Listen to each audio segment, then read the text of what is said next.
Welcome back to Ravens Today. I'm your host, Connor Gioffreda, giving you all the latest updates on anything and all things Ravens. Please make sure to keep subscribing to the channel and like the videos. Let's dive into the latest news I have for you, shall we? So, I wanted to talk a little bit more about Lamar's conversation with Kevin Hart a little bit from the previous video, how he had talked about how confident the Ravens are in terms of where they are for a Super Bowl run. I wanted to go a little bit more in depth on how he actually felt about all of the media scrutiny that surrounded him at the combine. And I hate to say this, all those years ago. He's talked about it before in a general consensus where he was more polite about it, but I feel like we got a little bit more of a better answer out of him on how he was feeling when, media was asking him, oh, you should be a wide receiver, or are you going to be, quarterback wide receiver combo? And his reaction, like on the show that with Kevin Hart, was "What the hell?" type of thing, where he's a quarterback. That's the position he played at Louisville, and these people are asking him all these questions about how he should be a wide receiver, how his athleticism could possibly take him to that route instead of sticking with quarterback.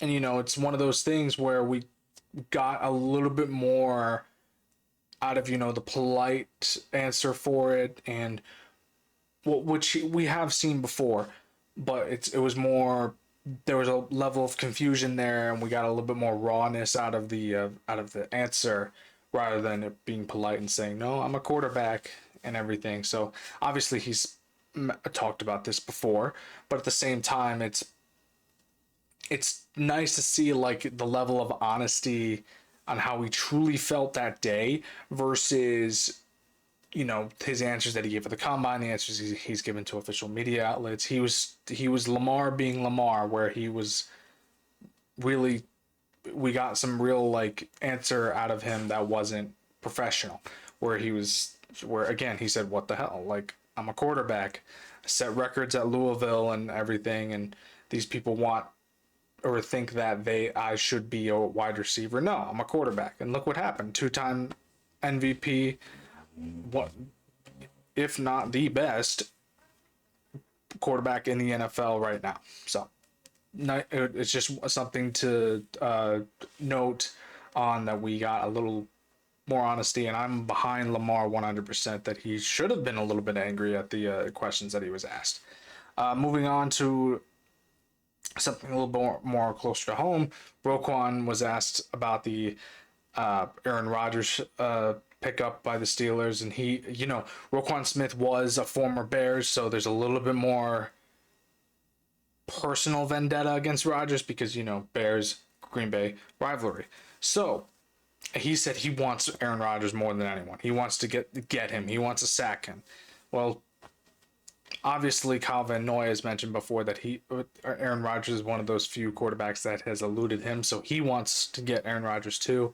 But it's just great to see that it's like a hitman list pretty much. You have Van Noy who wants Rodgers, you want Roquan Smith who wants Rodgers. Two different vendettas, same goal: get Aaron Rodgers. And I love the enthusiasm because Aaron Rodgers always had the Bears numbers. Sorry, Bears fans. And Roquan was drafted by the Bears, so he knows that level of enthusiasm to get him. He wants Rodgers, and he gets to see if he can get him twice this year, same once before when he was on the Bears.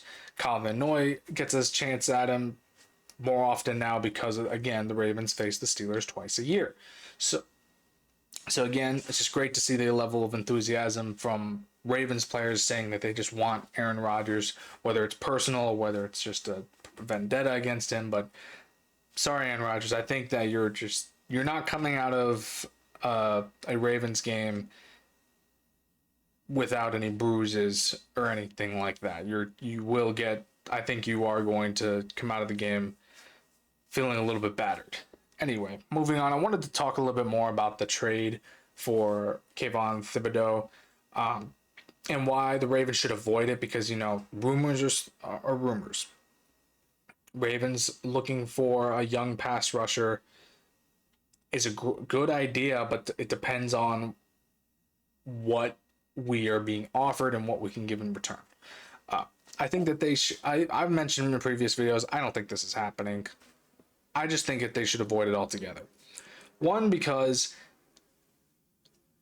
Thibodeaux hasn't really, while a great player still, hasn't been able to meet the expectations the Giants so wanted him to get. He's always mentioned how he wants to break the all-time sack record for a single season.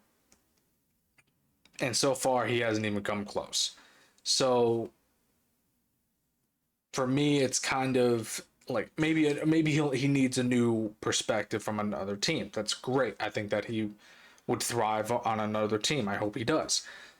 Just not on the Ravens. I just think that type of attitude towards me, like, again, these are young players. They want, they want the records. They want to put their name in history books forever. But again, that type of attitude is more towards,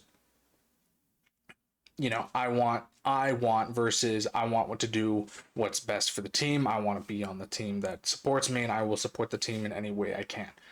And also, I think that Giants are going to ask way too much for him if that's the route that they tend to go. So I think that the Ravens should just, if again, rumors are rumors, I think the Ravens should just cut it off any escalation of trade talks with them and just move on and just look for places elsewhere for a pass rusher that could be more reliable and more veteran presence there.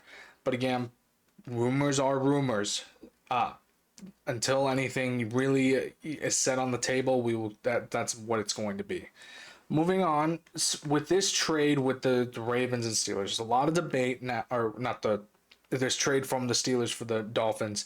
There's a lot of speculation now that the Ravens and Steelers are going to be a head-to-head team again.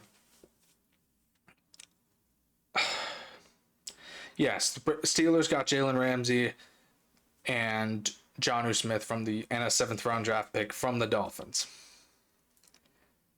And then the Dolphins got the Steelers all around great safety, Micah Patrick. So,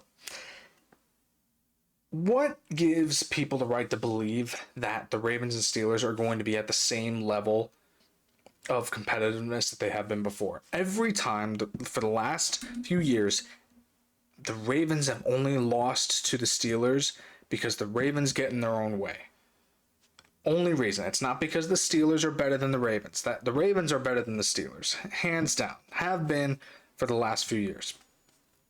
Ever since Ben Roethlisberger left. Even towards the twilight of Ben Roethlisberger's career, Ravens had an edge over them, but they just could not get out of their own way.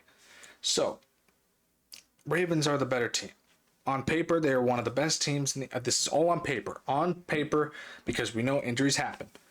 On paper, and I will go to my grave with this, the Ravens are the better team over the Steelers.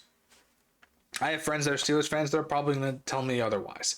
They're probably going to tell me that their defense is now bolstered, that the Ravens are going to have a handful with this. I'm saying maybe. But at the end of the day, if the Ravens stick to the game plan that's always been great for them, run the ball, throw the ball, you have Lamar Jackson, you have Derrick Henry, get out of your own way, and that's how you win games. There's no debate here. The Ravens are the better team. Thank you for tuning in to Ravens Today. I'm your host, Connor Gioffreda. Again, keep making sure to subscribe to the channel and like the videos. I will catch you all later.